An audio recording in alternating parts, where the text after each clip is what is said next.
बिस्मिल्लाहिर्रहमानिर्रहीम। हम कंटिन्यू कर रहे हैं chapter number 4 of the subject performance management. अभी हम बात करेंगे जॉब परफॉर्मेंस की डिफरेंट मेजरमेंट अप्रोचेस की, और we will have an introduction of all these different approaches. If we talk about job performance in a context, तो हमें उसके कुछ डिफरेंट एस्पेक्ट्स नजर आते हैं। जैसे ये डायग्राम हमारे सामने एक नजर आ रही है, जो कि हमें इसको अंडरस्टैंड करने में थोड़ी सी हेल्प भी करेगी। Just take example of the first box here, जहाँ पे हम बात कर रहे हैं एक परफॉर्मर की। वो परफॉर्मर कौन हो सकता है? वो इंडिविजुअल्स भी हो सकते हैं और टीम्स भी होती हैं, और they do possess different types of traits जो पर्सनालिटी में आपको डिफरेंट करेक्टरिस्टिक्स नजर आते हैं, उससे रिलेट करती हैं। So they are performing in a specific given situation. वो कोई इंडिविजुअल टास्क हो सकता है, कोई टीम टास्क हो सकता है, कोई प्रोजेक्ट हो सकता है। So they engage in certain different types of behaviours and ultimately they produce various results. ये तीन एस्पेक्ट हमें नजर आ गए, ये पहला, देन ये दूसरा, और ये तीसरा।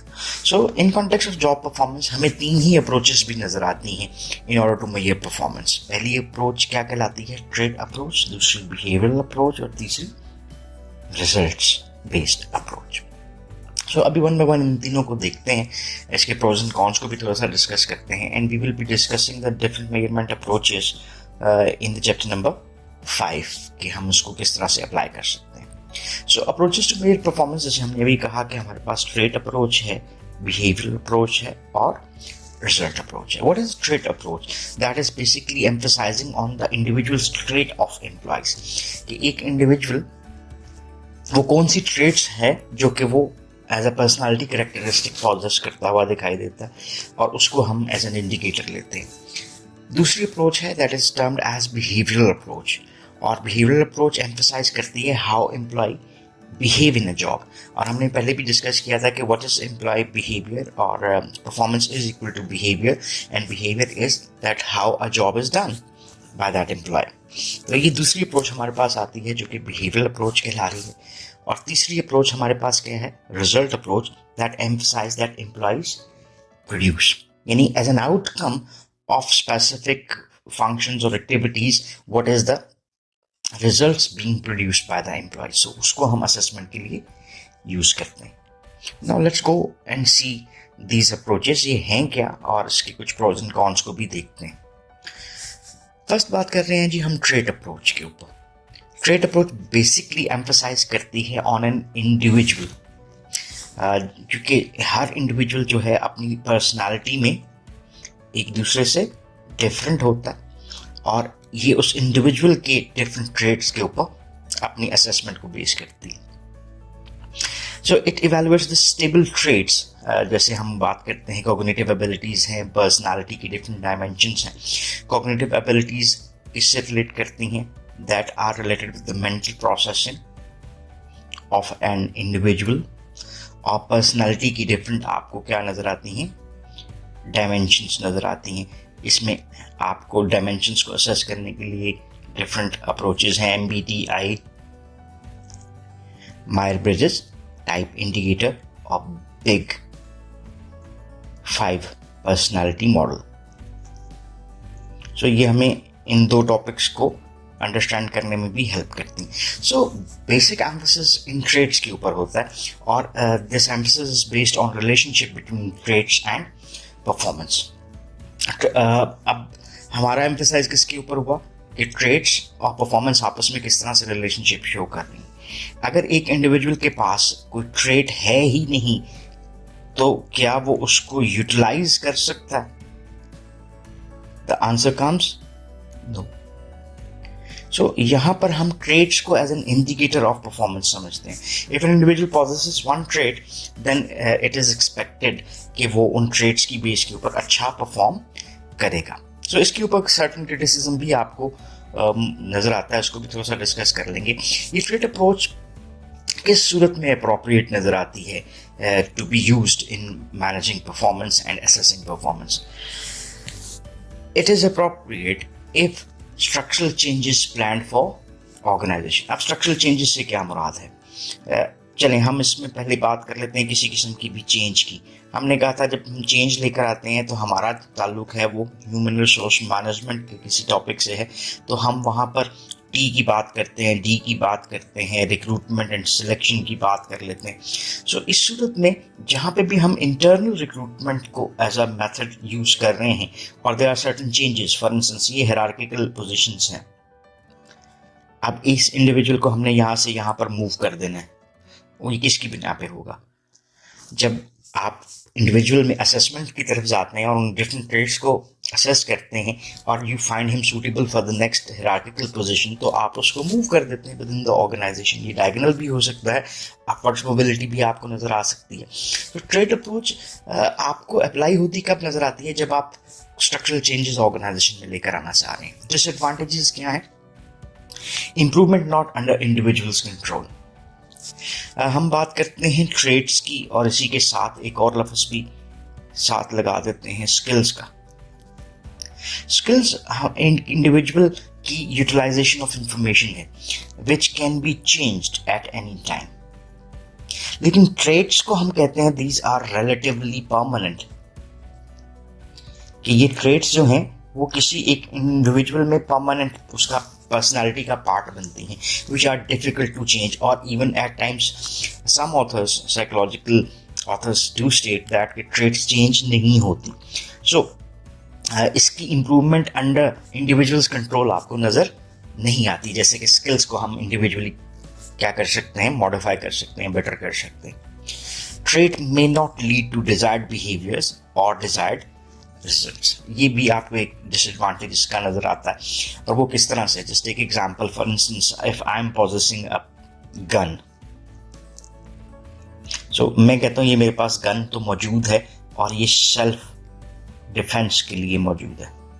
सो इस सेल्फ डिफेंस के लिए मेरे पास इस गन का होना इस चीज की जमानत नहीं है कि मैं इसको यूज करूंगा या यूटिलाइज भी करूंगा। सो सेम एज ट्रेड का प्रोसेस करना है किसी इंडिविजुअल के लिए उसी गन की मानंद है कि वो प्रोसेस तो करता है, but if do not utilize it, use it, तो फिर उसका बेनिफिट नहीं मिलता।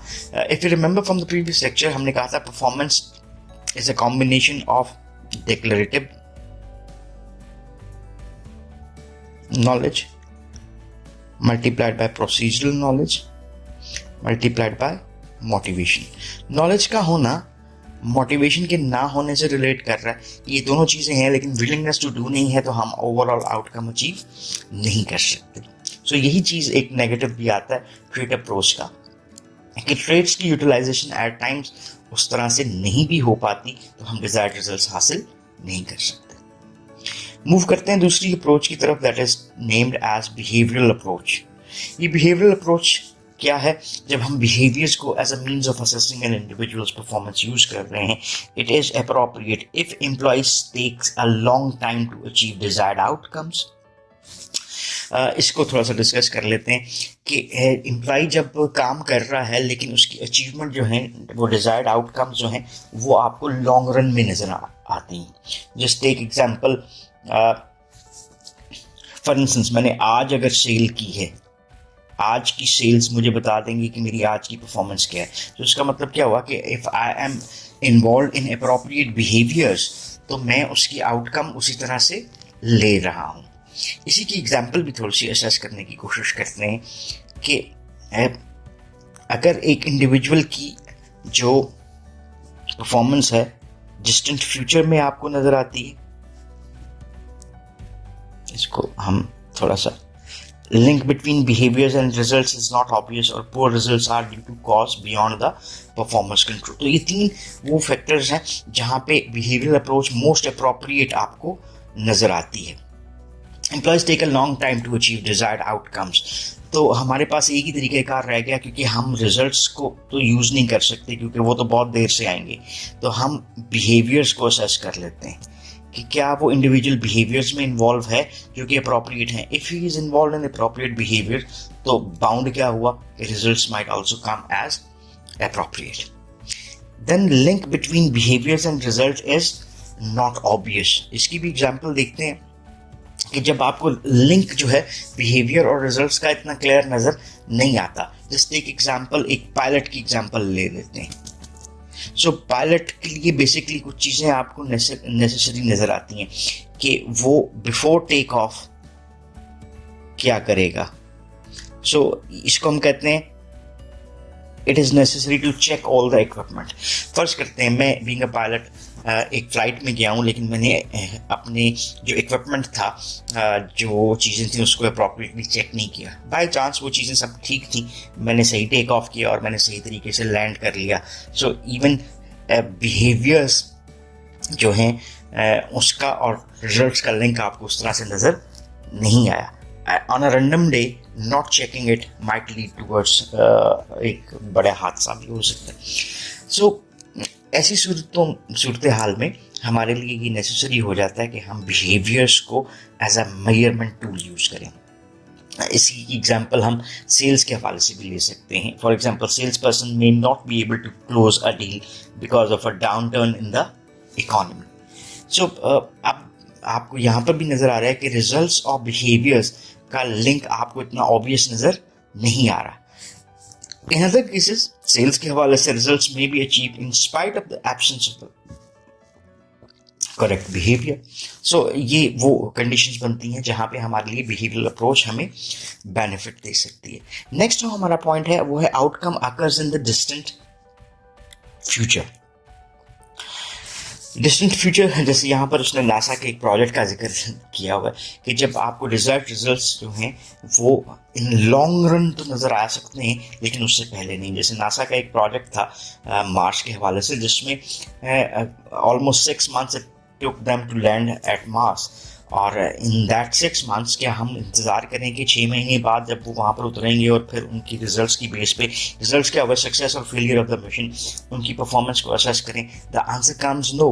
क्योंकि हम क्या कर सकते हैं, जब रिजल्ट्स डिस्टेंट फ्यूचर में नज़र आ रहे हैं तो हम बिहेवियर्स को असेस करके परफॉर्मेंस को जज कर सकते हैं। सो यहीं पे उसने रिजल्ट किया, in this circumstances it is certainly appropriate to assess the performance of the engineers involved in the mission by measuring their behaviors in short intervals during the 6-month period rather than waiting until the final. Then जो हमारा last point बनता है, poor results are due to causes beyond the performer's control. अब एक और appropriate behavior की example हमारे सामने आती है कि वो poor results तो हमारे सामने आ रहे हैं, लेकिन वो poor results are beyond the control of an individual performer. So it also makes sense कि हम इस सूरत हाल में भी बिहेवियर अप्रोच को अप्लाई करें। जस्ट एक सिचुएशन को लेते हैं as an example, involving 2 assembly line workers. Assembly line पे जो 2 बंदे काम करते हुए नजर आ रहे हैं, वो एक नाइट शिफ्ट के ऊपर काम करता है और एक डे शिफ्ट पे काम करता है। असेंबली लाइन ब्रेक होती है, डे शिफ्ट के पास सपोर्ट स्टाफ अवेलेबल है और वो विद इन 5 minutes इस असेंबली लाइन को वापस ऑन वर्क ले आता है। नाइट शिफ्ट में सपोर्ट स्टाफ उस तरह से अवेलेबल नहीं है, it takes 45 minutes to get things adjusted. So क्या हम ये कह सकते हैं कि the day worker is more efficient than the worker who is working at night? So ये एक आपको imbalanced approach of measuring performance आ जाएगी। हो सकता है दोनों इक्वली कॉम्पिटेंट हों, लेकिन जो वो circumstances because of the night shift के आपके पास सपोर्ट स्टाफ उस तरह से मौजूद नहीं होता, if there is a breakage तो आपको सपोर्ट स्टाफ को कॉल करना पड़ेगा। So that adjustment time is 45 minutes। So वहाँ पर भी आपको जो बिहेवियरल अप्रोच है वो ज़्यादा बेनिफिट दे सकती है। So it is not appropriate if इस कंडीशन में हमारे लिए behavioral approach अच्छी नहीं है, above conditions are not present। ये जो 4 conditions हमने बात की, ये अगर आपके पास available नहीं है, present नजर नहीं आती, तो फिर आप behavioral approach को use करेंगे तो which will not yield appropriate results। Next approach जो हमारी बनती है that is termed as result approach। Result approach is basically related with the outcomes which are produced by an individual। जैसे for instance मैं कहता हूँ खाना बनाना। सो खाना बनाने को अगर हम दें तो खाना कैसा पका है इसके ऊपर जो असेसमेंट होगी कि उसका नमक मिर्च ठीक था, वो अप्रोप्रिएटली कुक्ड था, अंडर कुक तो नहीं था, ओवर कुक तो नहीं था। सो इस बिना के ऊपर हम असेस कर रहे हैं कि हमारी आउटकम क्या है। एडवांटेज क्या नजर आते हैं इस रिजल्ट के, इसको हम अगर सेल्स में लेकर आना चाहें तो एक सेल्समैन की एंड ये अगर टारगेट था और ये उसकी सेल्स हैं और ये सेल्स टारगेट के मुताबिक पर मंथ है, सो उसकी मंथली सेल की बेस पे हम परसेंटेज ऑफ अचीवमेंट की बेस पे हम कहते हैं कि उसने कितना अच्छा काम किया। एडवांटेज क्या है? लेस टाइम कंज्यूमिंग, इसके ऊपर आपको टाइम कम नजर आता है बिकॉज आपने कुछ फैक्ट्स एंड फिगर्स दिए और उन फैक्ट्स एंड फिगर्स की बेस के ऊपर आपने परफॉर्मेंस को जज कर दिया। दूसरी चीज एसोसिएट इसी के साथ करती है, that is the lower cost. Third one is data appear objective. हमारे पास दो अप्रोचेज होती हैं, ऑब्जेक्टिव और सब्जेक्टिव अप्रोच। ऑब्जेक्टिव अप्रोच मोर मैथमेटिकल स्टैटिस्टिकल नेचर की होती है और इसीलिए हम कहते हैं कि ये मोर लॉजिकल रिजल्ट्स आपके लिए प्रोड्यूस कर रही है। So data appears more objective in their nature. Most appropriate कब है रिजल्ट अप्रोच आपके लिए? जब workers skill is necessary behaviours. So अगर एक इंडिविजुअल जो नेसेसरी बिहेवियर्स है उसमें वो पहले से ट्रेंड है तो फिर हमें इसकी ज़रूरत नहीं है कि हम असेस करें कि क्या वो अप्रोप्रिएट बिहेवियर में इन्वॉल्व है या नहीं। हम डायरेक्टली किसको असेस कर लेते हैं? रिजल्ट्स को असेस कर लेते हैं। Then behaviours and results obviously related. जब दूसरी एस्पेक्ट हमें क्या नज़र आता है कि जब बिहेवियर्स और रिजल्ट्स आपस में एक दूसरे के साथ कनेक्टेड नज़र आए तो बिहेवियर्स को असेस करने की बजाय जस्ट रिजल्ट्स को देख लो और आपके लिए full outcome as an assessment मौजूद नज़र आती है। Then consistent improvement in results over time. जो रिजल्ट्स हैं उसमें आपको कंसिस्टेंटली क्या नज़र आ रहा है? इम्प्रूवमेंट नज़र आ रही है। तो ये इम्प्रूवमेंट जो आपको इस डायरेक्शन में नज़र आ रही है, they might be a result of appropriate behaviors. And then many ways to do the job, right? So there are different methods, A, B, C and D. So इन 4 तरीकों से मैं काम कर सकता हूँ। So behavioral assessment हमारे लिए यहाँ पर difficult होगी। So why not all the ways are good? तो मैं किसको असेस कर लेता हूँ? रिजल्ट्स को, कि जिस भी तरीके कार से काम हो रहा है I am more interested in results. If the results are produced then the one individual is performing appropriately. So ये हमारे पास रिजल्ट अप्रोच आ गई। So that's all about this lecture. इस लेक्चर में हमने बात की कि जो परफॉर्मेंस असेसमेंट्स हैं वो किसके ऊपर बेस करती हैं। इन कॉन्टेक्स्ट ऑफ जॉब परफॉर्मेंस हमने इस डायग्राम से देखा कि एक इंडिविजुअल या टीम पॉजेस करती है certain traits in a situation, वो काम करती है और इंगेज होती है डिफरेंट बिहेवियर्स में विच प्रोड्यूसेस सर्टेन रिजल्ट्स। सो यहाँ से हमारे पास 3 अप्रोचेस आए जिस पे हमने इस लेक्चर में बात की, ट्रेड अप्रोच, बिहेवियरल अप्रोच और रिजल्ट अप्रोच। ट्रेड अप्रोच के डिफरेंट एस्पेक्ट्स को हमने देखा और एडवांटेजेस को भी देखा और अप्रोप्रिएटनेस को भी देखा। इसी तरह से बिहेवियरल अप्रोच की अप्रोप्रिएटनेस को देखा कि कब हम उसको रन कर सकते हैं। एंड देन हमने रिजल्ट अप्रोच को देखा और उसके डिफरेंट एस्पेक्ट्स को देखा कि कब उसको हम अगर यूटिलाइज करें तो it will yield us better results. So that's all for this lecture. Thank you very much for watching this video. And if you still have any questions or queries, so you can ask in the comment section. So we will definitely love to answer those. So thank you very much. Have a nice time. Allah Hafiz.